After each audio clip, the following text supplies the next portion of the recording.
L'un des grands projets du plan Université 2000 est achevé. Ce plan avait été mis en place par Lionel Jospin quand il était ministre de l'Éducation. Il prévoyait notamment la création d'une grande bibliothèque pour l'Université de Saint-Denis. C'est donc chose faite et cette bibliothèque est l'une des plus grandes et des plus modernes de France. Isabelle Dupont, Jacques Gauthier. La nouvelle bibliothèque de Paris 8 n'est ouverte que depuis 3 semaines, mais les étudiants de la faculté s'y sentent déjà comme chez eux. L'endroit est calme, lumineux et vaste. 15 000 m² pour 1500 places de lecture, c'est 4 fois plus que ce que pouvait offrir l'ancienne bibliothèque universitaire. On peut travailler, il y a de l'espace.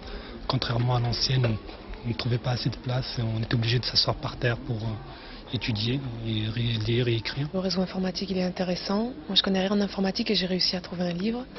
C'est simple, facile d'accès et moi je suis contente.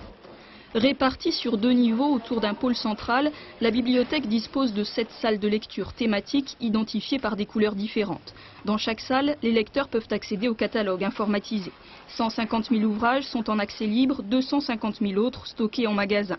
Cofinancée par le département et l'État, la bibliothèque de Paris 8 n'est pas réservée aux étudiants. Tout le monde ici peut emprunter. Cela correspond à la conception de l'université, qui est une université qui a toujours été très ouverte.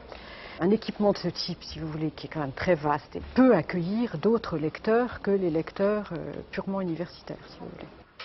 À 2 pas du futur terminus de la ligne 13 de métro, l'université de Saint-Denis et ses 26 000 étudiants constituent désormais un pôle essentiel de l'enseignement supérieur. Le ministre de l'Éducation, Claude Allègre, qui devait inaugurer la bibliothèque lundi, a annulé officiellement pour raison de calendrier.